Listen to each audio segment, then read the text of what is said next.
Bueno, muchas gracias por la presentación. Bueno, antes que nada, muchas gracias por la invitación a esta mesa. La verdad que es un placer compartir este espacio, bueno, con mis colegas y bueno, y muchas gracias por por haberse acercado.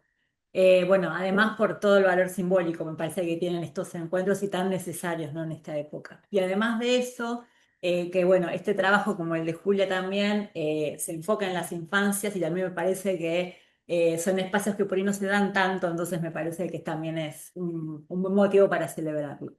Bueno, este trabajo se enmarca en una investigación que estamos haciendo con este grupo que está radicado acá en el Instituto de Lingüística, que se llama Discursos e Infancias. Hace ya varios años que estamos trabajando, ahora con un hueco en subsidios, pero bueno, igual lo seguimos remando. Y bueno, este es algo muy pequeñito, es un extracto como para que pueda entrar en estos minutos, que tiene que ver con reflexionar sobre cómo se explica, ¿no? El golpe de Estado a los chicos y las chicas.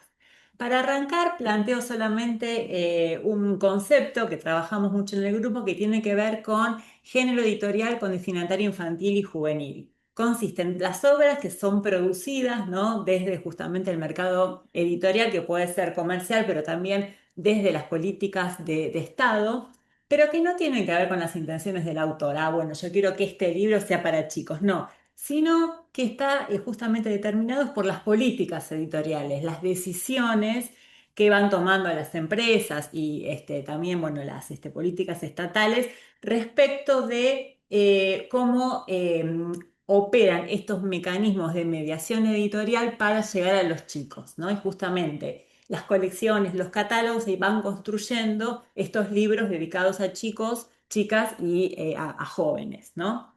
Y acá podemos ver, bueno, que hay muchísimos géneros dentro de, ¿no? O sea, de todos estos libros para chicos. En este caso yo me voy a centrar en los no ficcionales, ¿sí? Yo acá puse algunos antecedentes de análisis y algunos conceptos que son claves como género editorial y mediación. El género editorial tiene que ver justamente con esos géneros que solamente pueden crearse y después circular a partir de una creación editorial, ¿no? Es decir, a través de un proceso con múltiples profesionales hasta llegar a ese producto. Y después, bueno, las políticas editoriales, que es un concepto de Diego. Acá vemos un panorama un poco abrumador de la cantidad y los tipos, ¿no? De libros dedicados a chicos no ficcionales que hay. En todo digamos, berenjenal, podemos ver claramente dos políticas editoriales. Hay más, pero yo para centrarnos en estas dos. Una es la de pedagogización, que por ahí es la que más conocemos, que tiene que ver con la circulación de los libros escolares en las escuelas. Y la mediación justamente está enfocado en justamente ese contacto pedagógico, ¿sí? Y por eso todos los mecanismos, ¿no? Que después se despliegan siguen ese fin. Y se atan a la currícula, obviamente, ¿no? En cambio, los de cientificidad son libros de comunicación científica, ahí entra las ciencias naturales, sociales, etcétera. Y lo interesante acá es que ya no se cierra, digamos, por lo menos la producción o la circulación a la escuela, sino que en general son libros que empiezan a pensarse como, bueno, de demanda para comprarse en las librerías. Pero ¿qué ha pasado en los últimos años con las licitaciones del Estado? Cada vez llegan más los libros de este tipo a las escuelas, a las bibliotecas, porque son libros caros muchos, ¿no? Y ahora justamente hay una colección que se llama ABC Ciencias del gobierno de la provincia de Buenos Aires, que está por salir ahora, que se seleccionaron 65 títulos y van a llegar a las escuelas de diferentes disciplinas. A mí me pareció muy interesante un aspecto que tuvieron que hacer después un nuevo llamado a esa licitación porque se presentaron muy pocos libros de ciencias sociales. Las editoriales y tenían el catálogo, pero bueno, y ahí entraron varios libros de ciencias sociales también. Bueno, los géneros, para hacerlo así veloz, podemos dividir los libros pedagógicos y de enseñanzas.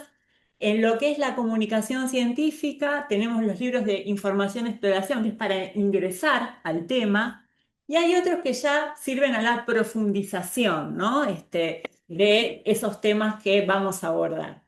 Y después hay otros que son siempre los que no se pueden clasificar, los inclasificables. ¿Por qué? Porque es muy difícil, ¿no?, como meterlos en la categoría que todo investigador quiere, es imposible.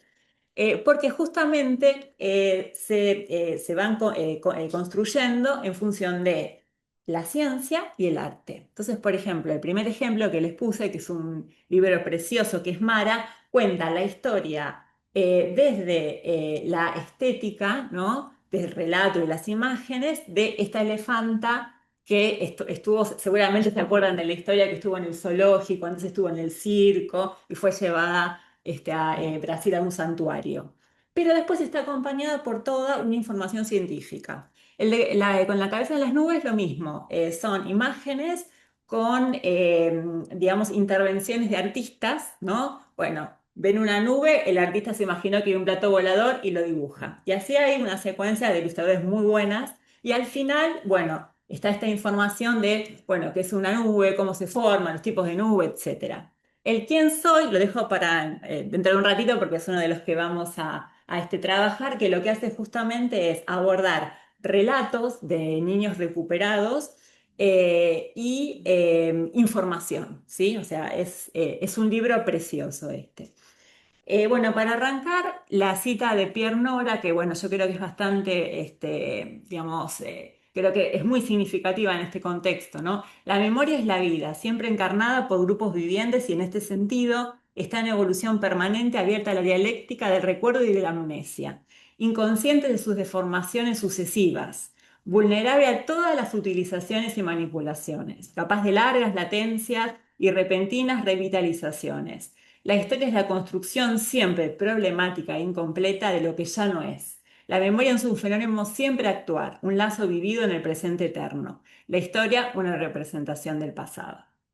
Y lo que justamente construye Nora, propone, son los lugares de memoria. Y uno de esos lugares de memoria justamente pueden ser los libros, ¿no?, que al tratar de acontecimientos históricos dejan una huella de memoria justamente y le permite a la comunidad recordar, construir una memoria y preservar su identidad frente al olvido. También tomamos los conceptos de memoria discursiva, que bueno, proviene de Curtin, luego lo revitalizó en Italia, vamos a decir. Y bueno, la idea justamente es ver cómo se van construyendo en estos recursos didácticos estos tipos de memoria. Yo me voy a basar en las fórmulas o también se lo llaman denominaciones disciplinares para acotar el tema porque la explicación da para mucho, ¿no? ¿Cómo se trabajan los conceptos, digamos? Entonces, me voy a servir de la definición de Crick-Planke, que justamente lo que propone es que estas fórmulas provienen de diferentes esferas sociales, ya sea de la política, de la academia, de la prensa o de la opinión pública. Entonces, son denominaciones que al ser tan usadas, no sé, se acuñan en un momento, pero se van justamente cristalizando a partir de la repetición y del uso. Y se introducen justamente en el discurso didáctico.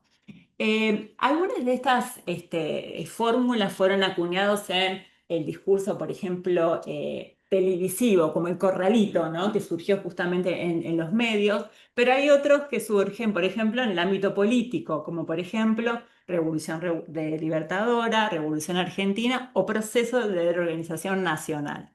Entonces, los libros de texto contribuyen a cristalizar y también a normalizar, ¿no?, este tipo de definiciones. No obstante ello, en los últimos años ha habido movimientos académicos y que están también muy propulsados por los organismos de derechos humanos que, bueno, han de alguna manera objetado los usos de ciertos términos. Vamos a ver cuáles son algunos. El concepto de proceso de organización nacional suele aparecer muchísimo, es el que más aparece en los libros de texto. Vamos a ver ahora de qué forma. Y también última dictadura militar. Golpe de Estado y dictadura aparecen, bueno, por ahí como menciones, aunque no son tan particulares.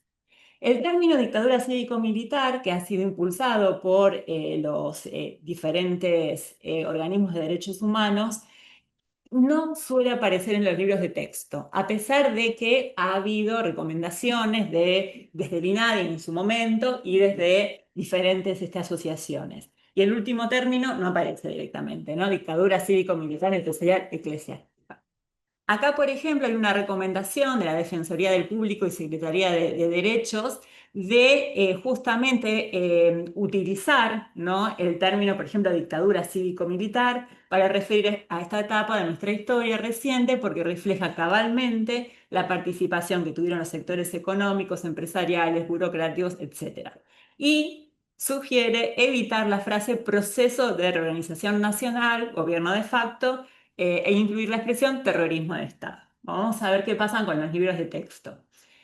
Eh, Aproximadamente hasta el 2000, yo puse un ejemplo solo. Este es un ejemplo de Astolfi, que es un autor muy clásico de historia, pero que, bueno, vieron que empezó a escribir en los 60, este libro es del 80, pero se siguieron utilizando en el colegio hasta el 2000. Y es más, me han dicho, yo la verdad, cuando me lo dijeron no podía creer, que hay docentes que llaman a la editorial y piden que se reimpriman esos libros para un curso y hacen justamente impresiones a demanda. No, una maravilla.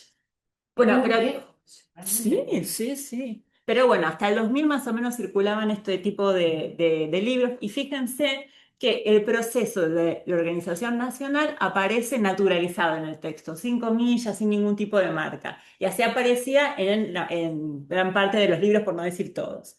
En el segundo ejemplo, ya en un libro de 2005, fíjense que proceso de organización nacional aparece destacado en negrita como concepto disciplinar, pero entrecomillado, es decir, hay una especie de, por lo menos, intención o pretensión de mantener una distancia. Pero acá mi pregunta es, que suscitó también bueno, la investigación, ¿tiene un uso polémico estas comillas? Fíjense cómo arranca el segundo párrafo. La situación de violencia e inestabilidad llevó finalmente a que las fuerzas derrocasen a María Estela de Perón, ¿no? Sigue y termina diciendo, bueno, este evento se autodenominó proceso de reorganización nacional. Es decir, fíjense que hay una tensión en el texto, porque justamente ciertos elementos, ¿no? Como por ejemplo, llevó inevitablemente, bueno, construcciones abstractas, nominalizaciones, hacen una fórmula de causa-consecuencia, ¿no? Estaba esta situación inestable, la consecuencia era un golpe. Entonces, ¿qué es lo que pasa? Bueno, justamente se dan, y digamos, en este periodo se da mucho más con las editoriales grandes, ¿no? Las multinacionales, Santillana, Estrada, bueno, pero hay muchos más, que se da esta cuestión, justamente esta tensión entre lo políticamente correcto y el devenir discursivo, que después el devenir discursivo anula esa intención de desacuerdo. Entonces, estas comillas podrían llamarse de lo políticamente correcto, porque si bien se marca un discurso con el que no se coincide, lo que se marca es la distancia, ¿no? Pero en el devenir discursivo se sigue manteniendo ese uso o al menos sosteniendo esa idea de, en este caso, lo necesario o lo inevitable, más que nada, más que necesario, lo inevitable del golpe de Estado. Después, bueno, este libro de 2015, fíjense que también aparece la nomenclatura, aunque se sugiere que no aparezca en todos los libros de texto, está como cristalizada justamente como concepto disciplinar. En este caso, fíjense, en el 2015 va sin comillas, o sea, no hay un desacuerdo explícito, por lo menos metalingüísticamente. Lo mismo que en este libro del 2019. Fíjense, bueno, ahí se ve bien la negrita en la tercera línea. Los militares llamaron al régimen proceso de reorganización nacional. Y en este último ejemplo, que es el más reciente, que se editó el año pasado, es para usarse este año, fíjense que vuelve también el uso de negrita con las comillas, ¿sí? También en este uso de las políticas, perdón, las comillas políticamente incorrectas. Pero fíjense que hasta la frase se acerca mucho desde 2005. ese marzo de violencia e inestabilidad económica, el 24 de marzo de 1976, las Fuerzas Armadas derrocaron a la presidenta institucional, ta, ta, ta. Fíjense que también está lo del marco, ¿no? De violencia e inestabilidad como, como contexto. La agregué nada más para que vean que cuando hay algún comentario sobre grupos como por ejemplo las Madres de Plaza de Mayo, aparecen siempre como objetos de discurso que casi nunca aparecen por ahí las voces, ¿no? De las madres. Puede ser en algún anexo de algún libro, pero no es tan común. Entonces, ¿qué pasa con los libros de texto? Tenemos comentarios denominativos que suelen aparecer bajo la reformulación de denominación, ¿no? Agente, verbo, paciente, ¿no? Por ejemplo, llamaron, se autodenominó, etcétera, o autodenominado, etcétera. Entonces ahí hay una distancia. Después, hay otra distancia con las comillas de lo políticamente incorrecto, es decir, se marca que ese discurso pertenece a otro, con el que se mantiene una distancia, pero en el devenir discursivo justamente no aparece esa idea, ¿no? Y acá también tomo un concepto de García Negroni que habla de que las comillas codifican un punto de vista evidencial, ¿no? Entonces, el marco de discurso que se presenta como la causa de la enunciación es de disenso o distanciamiento. Ellos dicen X, que fue un proceso de organización nacional, sin embargo, no lo es. Ahora bien, ¿qué pasa con los libros de comunicación científica? Bueno, yo voy a analizar estos dos, si los quieren así circular. Este es Abuelas con Identidad, que es de Yamiqué, que es la versión actualizada, porque ya salió hace, 2012, ya tiene sus añitos. Y ¿Quién soy?, que es el libro que les comenté recién. Uno es de Yamiqué y el otro es de Calibroscopio.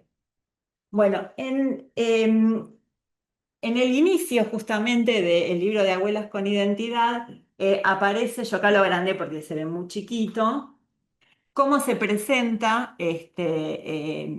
la dictadura. Fíjense que aparece proceso de organización nacional, pero no está destacado con negrita como concepto disciplinar. Sí aparece destacado dictadura, golpe de Estado en rojo, ¿no? Y ahí fíjense que manda directamente a entradas que podríamos llamar enciclopédicas, ¿no? De definiciones. Ahí fíjense que lo que se produce también es una apertura de dos escenografías y que anclan, explican los conceptos, ¿no? Que no siempre sucede en los libros de texto, también por un tema de espacio, ¿cierto? Y este libro justamente, bueno, ganó muchos premios, allá en la contratapa lo van a observar, y además de eso, es un libro que ha sido asesorado por las abuelas. Esta es bueno, una de las páginas, fíjense, digamos, la apertura, bueno, escenográfica, de diseño, se introducen las voces de las abuelas. Hay casos muy particulares y muy específicos de cómo se llegaron a los nietos, se construyen a las abuelas como investigadoras. Bueno, hay, digamos, hay una construcción mucho más profunda, ¿no? También piensen que, como estos libros no tienen que atarse al currículum, tienen mucha más libertad, ¿no? Para justamente introducir los conceptos y también cómo plantearlos. Este es un libro que, bueno, se llama Un golpe a la democracia, que está escrito por Paula Bombara, y ahí fíjense cómo aparece. En este discurso justificó el golpe de Estado y presentó su plan de gobierno como proceso de organización nacional. Fíjense que está en minúscula ya el proceso, no está como marcado en negrita como un concepto, sino bueno, como el nombre que le asignaron a ese plan, ¿sí? Y ahora vamos a ver el libro ¿Quién soy? Bueno, que es un libro, la verdad que sentó bastante, fue muy importante y lo leo porque nunca me acuerdo el nombre, integra la colección de Memoria y Derechos Humanos para una pedagogía de la memoria de la provincia de Buenos Aires. Fue distribuido a los colegios, a diferentes bibliotecas. Este es un libro, fíjense, que presentan historias de nietos que recuperaron su identidad. Y bueno, justamente surge de una necesidad, de una idea y de el diálogo justamente con abuelas. Están relatados por 4 escritores de literatura infantil y juvenil, Paula Bombara, que bueno, también es integrante de nuestro equipo de investigación, está ya por terminar la tesis, pobre, entre toda la literatura está con eso. Iris Rivera, María Teresa Andrueto y Mario Méndez. Y está ilustrado también por grandes artistas como Irene Singer, María Wernicke, Itzvan y Pablo Bernasconi. Estas son las historias que justamente desencadenan los relatos, ¿no? Una es de Manuel Goncalves Granada, la otra es de Jimena Vicario, la otra es de los mellizos, Marcelo y María Victoria Ruiz de Ameri, y la última, Sabrina Gulino Valenzuela.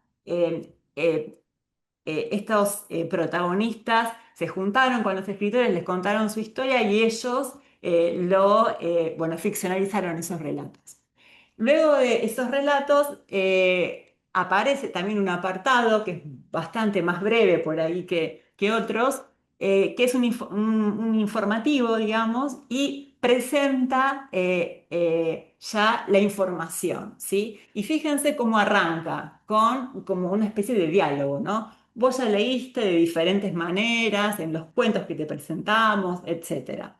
Y cuando presenta a la dictadura, dice durante la dictadura que sufrió nuestro país entre 1976 y 1983, etc. Entonces, fíjense que ahí también, ya directamente el proceso de la organización nacional no aparece mencionado, ¿sí? Entonces, ¿qué es lo que vemos? En este caso, en los libros de comunicación de las ciencias, vemos un despliegue, ¿no? De diferentes recursos. Por ejemplo, el despliegue escenográfico, construcciones dialogales y evocación de saberes previos del lector. Siempre está ese, por ahí sabías tal cosa, pero en realidad, y ahí se introduce por ahí, ¿no? El concepto científico. Definiciones enciclopédicas, como vimos también en el despliegue escenográfico. Y ahí, esto es interesante, ¿no? Que hay una merma en la evocación de la terminología de marcos discursivos de los que se disiente o que no aparecen directamente ya como conceptos disciplinares. Acá las comillas sí son polémicas, porque el devenir discursivo sostiene esa disidencia en función de entrecomillar un determinado concepto. Y acá también aparece la ampliación de voces referidas implicadas, ¿no? Por ejemplo, las abuelas de Plaza de Mayo. Y el arte se construye como espacio de memoria. Entonces, de alguna manera se construye una memoria discursiva que retoma estudios y movimientos de derechos humanos. Entonces, para pensar y para terminar esta presentación, pensar los libros como lugares de memoria y que según las políticas editoriales desplegadas también van construyendo diferentes tipos de memoria. Las memorias que se construyen, la coincidencia es la defensa de la democracia, ¿sí? O sea, no hay ningún libro de texto que condene bueno, la democracia ni que celebre el golpe de Estado, ¿sí? Pero sí hay una tensión entre esas memorias discursivas. En general, en la memoria discursiva pedagógico-editorial hay un rechazo de la dictadura, aunque en algunos casos se muestra la justificación o lo inevitable que fue el golpe, ¿no? Y se construye una posición políticamente correcta. Y es tarea del docente por ir reconstruyendo, ¿no? Estos aspectos. Y por último, la memoria discursiva de la comunicación de las ciencias sociales y derechos humanos, que y acá hay un paralelo con lo que propone Julia, ¿no? De memoria, verdad y justicia, que justamente esta memoria está puesta con foco en los derechos humanos, ¿sí? Para terminar, solamente porque sé que hay gente de otros países, dar unos tips por si quieren acercarse a la literatura juvenil que tematiza estos temas. Para mí, bueno, el que es un clásico es El mar y la serpiente de Paula Bombara, que ya ahora cumple 21 años, ha recibido un premio, una distinción. Y también hay uno que es también de la autora de Paula Bombara, que es La sombra de Jacarandá, también de Norma, que también ha ganado premios. Creo que es del año pasado, no del otro, del 24, me parece. Después Piedra, papel y tijera de Inés Garlán, que también ya es como una especie de clásico. El año de la vaca de Margaret Auerbach, que fue buena profesora también de esta casa, traductora.